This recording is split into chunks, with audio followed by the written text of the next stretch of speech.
Spotlight is proudly sponsored by HEC Media, St. Louis's home for arts, education, and culture.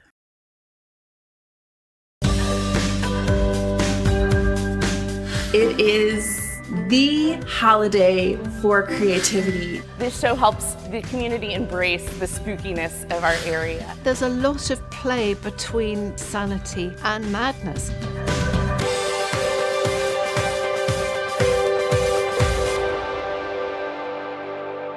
Today on Spotlight, we celebrate Halloween by talking about the fascination behind black cats. Plus, an artist who uses recycled objects to create spooky figures. And then a book about a trailblazing reporter that had herself committed to the Women's Insane Asylum. But first, a local story about a spirit who speaks through a Ouija board. It's Sunday, and you're watching the multiple Emmy Award-winning Spotlight. Halloween, a season of frights. From creepy costumes to spooky stories. And there's one ghostly tale involving a Ouija board that happened right here in St. Louis. And it was such a phenomenon that it got national attention on the popular TV show Unsolved Mysteries. Beginning in 1913 and continuing for several years, the lively spirit of a 17th century Englishwoman named Patience Worth reportedly spoke through the board from beyond the grave. And by all accounts, Patience wasn't content with a simple hello. She composed plays, novels, and countless poems. There was a woman by the name of Pearl Curran. She is basically your average middle-class St. Louis housewife. Pearl decides to take her turn at the board, and a person comes through, a voice comes through, however you want to describe it, a message comes through, and it's a woman who states her name as Patience Worth. Day after day, Pearl continues to channel Patience through the Ouija board, transcribing messages from her one letter at a time. To the extent that sometimes she was putting out 5,000 words a night, which is pretty amazing. Christopher Allen Gordon, Director of Library and Collections at the Missouri Historical Society, says they have 37 volumes of transcriptions that Pearl and Patience created. They're typed out transcriptions. We also have a collection of Patience Worth's novels and some of her poetry and a few issues of the Patience Worth magazine. Through Pearl, Patience Worth dictated books, plays, and poems. The story overall is pretty incredible because you have to realize it's not just about the story of this person who claims to be channeling these messages through a Ouija board. Pearl Curran was authoring stories and poetry through this channel. Pearl's paranormal experience garnered her a large following. Probably the most extraordinary thing was that she dictated an entire novel, and the novel, which is The Sorry Tale, was released to acclaim, so much so that it was reviewed by the New York Times. Together, Pearl and Patience authored 6 novels, 2 poetry collections, several plays, and volumes of witty banter. People were astounded at the story. It is an incredible story. Some critics claimed it was a hoax, and Patience was just from thoughts that Pearl was thinking and not an actual spirit being channeled. Obviously, people are questioning whether this is authentic or not. She had quite a few critics. So whether this is a tale of truth or just a bunch of hocus pocus, I put a spell on you. And now you're mine. we'll never know, because only one person knows the truth, and she's not talking yet. And her headstone says Pearl Curran, and underneath it does say Patience Worth. Took it to the grave.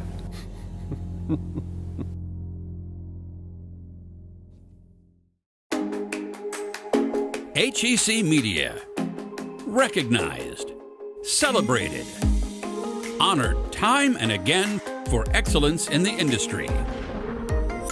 Mid-America Emmys, Tellys, Natoas, Auroras, and other awards. HEC Media has been bringing home the hardware for over a decade. Hundreds of nominations and wins, from regional to international levels. Arts and education to author talks, magazine shows and documentaries. Individual craft achievements to overall excellence. Plus so much more. And although doing good work is its own reward, recognition, well, it's nice too. See what all the fuss is about. Find all of the award-winning content at hecmedia.org. October is a month for spooky traditions, scary stories, haunted houses, and jack-o'-lanterns, to name a few, all leading to Halloween. Folklore and superstitions about a full moon, black crows, witches, and black cats are all part of the festivities and fun. The black cat became associated with witchcraft in the Middle Ages. We're not quite sure why black cats were associated with witches, except that they were a very dark and mysterious creature. The black cats are kind of elusive and around at night. All cats are around at night. And so while witches were persecuted, so were their cats. So you kind of had a dual persecution going on. Dr. Leslie Lyons with the University of Missouri College of Veterinary Medicine is captivated by cats. My research program is focused on the domestic cat. I'm the Gilbreth McLaurin Endowed Professor of Comparative Genetics. Lyons has even had black cats of her own. I just like the sleekness of their black solid coat. Black cats and all colors of domestic cats intrigue Dr. Lyons. They're kind of moving artwork, in my view. Really a fantastic creature. With Halloween celebrations and decorating traditions, black cats are popular, but getting past their wicked reputation is the challenge. That's why October 27th is National Black Cat Day, and October is Black Cat Awareness Month, providing positive publicity to promote black cat adoptions. Black cats are very interesting in that they present one of the mutations that are probably associated with domestication. So something that occurred very early in the development of cats once people started using cats as vermin control. The mutation that makes a cat black is a simple 2 base pair deletion in a gene called a agouti. And what would be normally a brown tabby cat where the stripes are black, now all the hair in between the stripes is black as well. So it looks like a solid black cat, but actually all black cats probably still have their tabby stripes. And sometimes you can see those when they're laying in the light just perfectly. So there's the potential advantage being able to hunt better at night. An all black presentation, maybe a little more mysterious at night. It's harder to see in the dark, might surprise you a little bit more. And then also just the association with witches. And so that hence leads to the association with Halloween. Other than the mutation, Dr. Lyons says you won't find differences in how they behave. Nothing witchy about them. There's actually no difference in their behavior, whether they're black or whether they're tabby or whether they're orange whatsoever. Lyons recently had groundbreaking research about domestic cats. Her team in the Feline Genetics and Comparative Medicine Laboratory discovered that cats are more genetically similar to humans than nearly any other mammal. The cat genome is more similar to the human genome as far as its structure than the dog or the mouse. And the mouse and rats are common animal models. Her work translates to human medicine. So cats, even black cats, may shed light on human diseases, which can lead to new treatments. Lions supports the celebration of black cats on Halloween because it promotes awareness of these fantastic creatures among us. And hence, it's a fantastic time to go out and adopt yourself a black cat. And why not? It is their month. The black cats are kind of elusive. Suddenly you realize a cat is there and it's been part of your environment. It's been watching you. It's part of our niche now. It's part of our lives. For original programming and award-winning content, explore hecmedia.org. Find all of your favorite genres, including the arts and sciences. Go in-depth with the latest research. Get insight into new technologies. Learn about breakthrough discoveries. Find it all in one place. Explore hecmedia.org.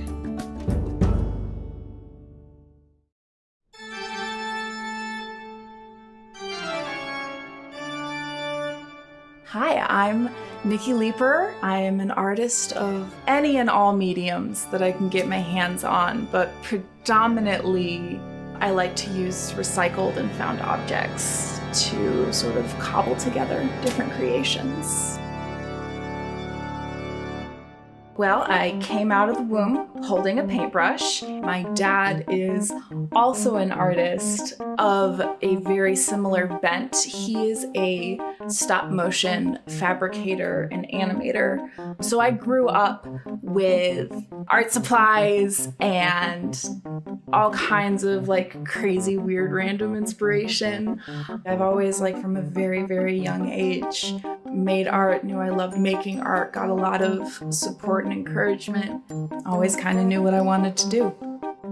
I have an idea, but I don't really have all of the details fully fleshed out. Those kind of like come when I'm working. I like to say that the art tells me what it wants.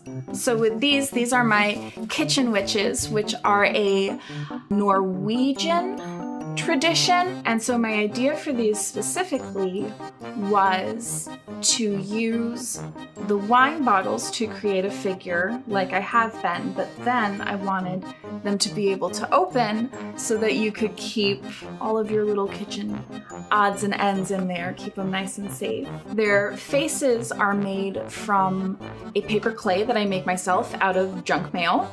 The bottle, of course, is a recycled wine bottle. And the whole thing is wrapped in scrap yarn, and the hat, shawl, scarf, all of that is just bits of scrap fabric. I've made figures very similar to these, but instead of yarn, they're covered in plastic bags that I like fuse and melt and tie together. The summer after I graduated, I went and interned with Leica Studios, which is sort of the biggest name in stop motion animation. And I was assigned to the puppet fabrication department, where I got to do like a little bit of everything, which was really cool. I got to sew costumes, I got to work on hair. Probably my favorite part, my biggest claim to fame is when you're watching the movie, all of the little trolls in the background, they all have labels on their boxes, and those labels are all beat up and scuffed. And I'm the one that scuffed those labels. Head label scuffer. It's not in the credits, don't look for it. Halloween is my favorite holiday. It is the holiday for creativity that we have here in the US. I grew up, of course, with my dad making my own Halloween costumes with him. And then I also like spooky things. Anything ghostly, anything witchy, anything a bit ghoulish, which is, I think, is pretty common for people that are always a little bit of a weirdo, of an outsider. We really sympathize with ghosts and ghoulies. I like making friends out of recycled materials, and that's sort of my end goal. I've always felt a very strong attachment to inanimate objects, and these little tiny figures are so automatically endearing. And so what I hope is when someone's looking at my work, they'll see like one piece in particular and know that like that's their kitchen witch. That's the one that needs to be in their kitchen, because there's like a connection and almost interpersonal connection there. Halloween jokes that your kids can use later on Spotlight. We know her as Nellie Bly, the trailblazing American journalist who exposed the horrors of New York's insane asylum for women on the notorious Blackwell's Island in the late 1800s. But when British writer Louisa Treger first heard Nellie's name from a friend, she had no idea who she was. She said to me, "Have you heard of Nellie Bly? She's the kind of woman you write about." And this friend knew that, first of all, I was a die-hard fan of pioneering women. And secondly, on the hunt for a subject for a new novel, I went away to research her, and I was instantly hooked. I knew I had the muse for my next book. In Treger's new novel, Madwoman, one of the first things we learn about Nellie is that her given name was Elizabeth Cochran. For Treger, though, that fact isn't just a piece of random trivia, it's the starting point for Nellie's personal story, a way to explore the emotions, events, and ambitions that drove Nellie to pursue the truth in a way that hadn't been done before. In Madwoman and her previous biographical novels, The Lodger and The Dragon Lady, Treger does that by taking us deep inside the minds of her subjects. Fictionalized biography gives me more leeway to get emotional access to my characters. And I think that's what I'm really interested in. So one of the themes I drew out was the effect on her emotionally and physically of her time in the asylum. And I think there's a sort of veracity to fiction writing, that you can invent conversations, think yourself into the character's thoughts, while still sticking to the biographical information as closely as possible. What caught you about her? Nellie was America's first female investigative journalist, and to get her first big newspaper scoop and to be taken seriously in an industry run by men, she proposed something very daring and extreme, that she would feign madness and get committed to the notorious asylum on Blackwell's Island off the coast of New York City. If she got out, when she got out, she would expose the conditions.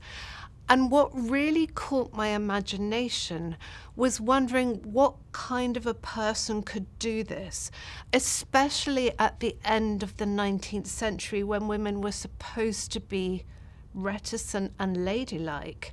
And, I really couldn't let go of that. You start with her childhood and her Yes. development just as a human being. Yes. And you show those glimpses where she saw the fine line between functioning and madness that we all sort of can hover on. I felt it was important to write about Nellie's childhood because I needed to explore and to convey what made her that extraordinary person she became. And also there's a lot of play between the very porous line between sanity and madness, that we can all relate to. One of the plays is that Nellie would have been judged completely mad by the standards of the time for getting voluntarily committed to an asylum. These places were brutal and dangerous. Learn how Nellie Bly found her way to journalism and changed its trajectory by watching the full interview at hecmedia.org. They are the best-selling authors and all of your favorite genres. For in-depth, one-on-one interviews, go to hecmedia.org.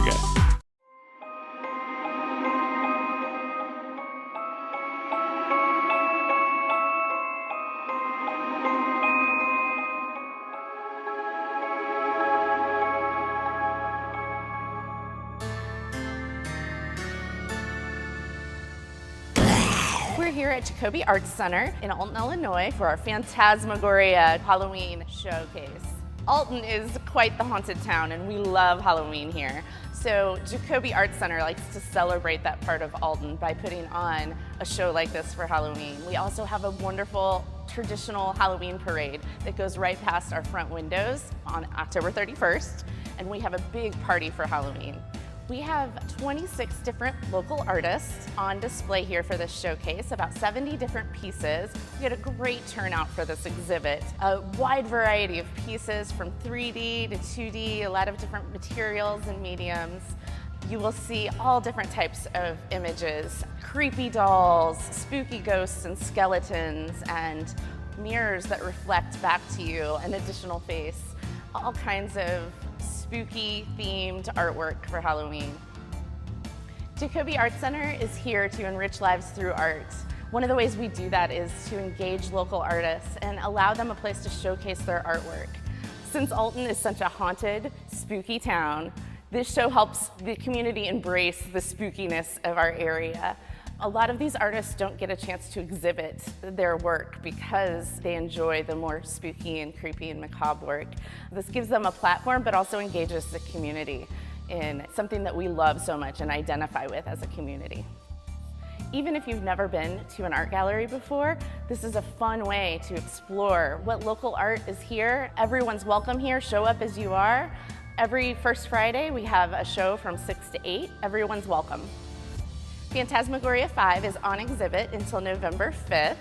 You can learn more about this exhibit and all of our programming at www.jacobyartscenter.org. Scan the QR code on your screen to follow us on Facebook, Twitter, or Instagram. Pizza and joke practice. That's the setup for this part of the evening. What's a witch put in her hair? I don't know what. Scare spray. Did you get that? What does a witch put in her hair? Scare spray? What big hairy animal plays soccer? What big hairy animal plays soccer? I don't know what. A gorilla. A gorilla. Get it? Some jokes are better than others. Not. Who's there? Boo. Boo hoo. Why are you crying? But the jokes don't have to be that good because it's finally time. Let's go. Yep, it's trick-or-treating time, candy time, joke time. In St. Louis and nowhere else, no place, just here, only here, trick-or-treaters tell jokes on Halloween. What's a witch put in her hair? I don't know what. Scare spray. I love it. That's silly. City, county, east side, west side, north, south, I can say with some semi-professional journalistic confidence that this Halloween night joke extravaganza is a genuine, exclusive St. Louis thing that's gone on for generations.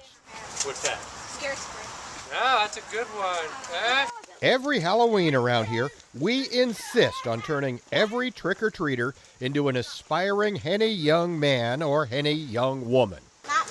Who's there? Boo. Boo-hoo. Why are you crying? Okay, this whole thing, the whole joke thing, it's cute, but it's wrong. It's just wrong. Halloween isn't about jokes, it's about extortion. Trick or treat. You give me a treat, or I'll play a trick on you. I'll play a prank on you. I will do something terrible. The joke thing, it's just wrong. Now this flashlight thing, that's always scary, isn't it? Boo. Trick or treat is a statement of implied threat. It's not joke, then treat. What big furry animal likes to play soccer? I don't know. What one? A gorilla. Gorilla. There you go. Good. Telling a joke is violation of the joy of Halloween extortion. Making a kid tell a joke is like wishing someone happy birthday right before you say, this is a stick-up. Knock, knock, who's there? Boo-hoo. Okay, some kids don't need to extort or tell jokes. They can just be cute. Can we have some treats? Absolutely. But maybe some kids should just stay away from the comedy for a while. Knock, knock, is the door? Knock, knock, is the door? Is the doorbell ringing? Comedy is hard, isn't it, guys? Knock, knock, is the doorbell ringing? Okay, even I'll admit that is adorable. But why do we make kids tell jokes on Halloween other than we've always done it, huh? And that's usually enough reason around here. Why? All right, I have no kids with me. Why did you make those kids tell a joke? Because they have to earn their treat. I don't like giving just They something would for earn nothing. their treat by not playing a trick on you. That's the way it's supposed to be. No. Trick or treat, not amusing anecdote or treat, not comic interlude then treat. What's a ghost's favorite food? What? Blueberry. And come on, I realize passing out candy takes concentration, but if you're gonna make a kid tell a joke, listen to the joke. A gold gorilla. Good one. A gold gorilla.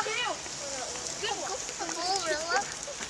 Telling a joke to get a treat on Halloween. It's crazy. It's not right. It's backwards. Maybe it should be treat or trick. That's a much clearer threat. Can we tell you a joke? Yeah, tell me a joke. What's a witch put in her hair? Scare spray. What? Scare spray. Scare spray. Scare spray. I like it. I like it.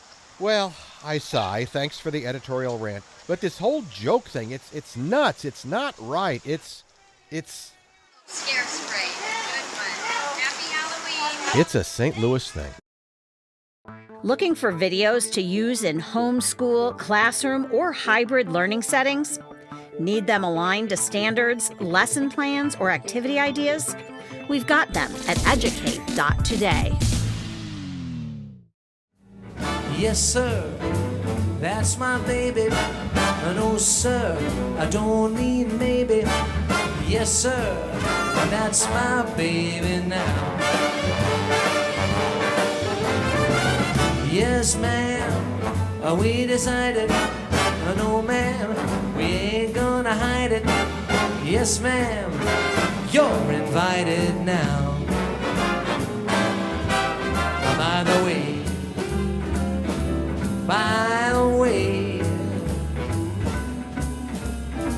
when we reach the preacher, I'm gonna say with a whole lot of feeling.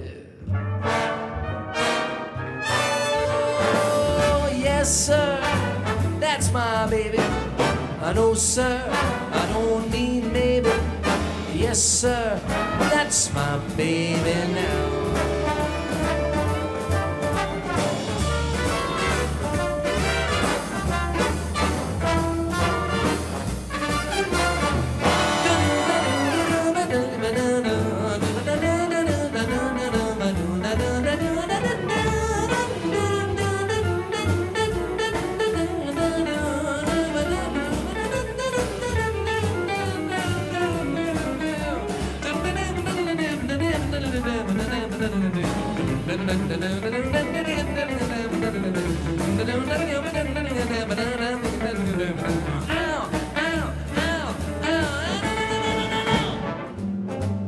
By the way,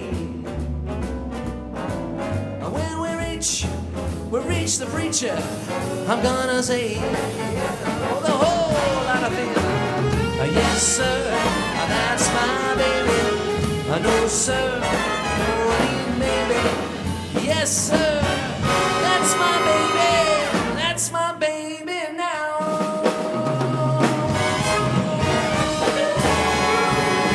Thank you very much, ladies and gentlemen. It's been a pleasure to play for you. Next week, the popular authors come into town for the St. Louis Jewish Book Festival. Plus, Laumeier Sculpture Park's latest exhibit exploring art and nature. Thanks for watching Spotlight. Join us next Sunday at 9:30 a.m. on KPLR 11.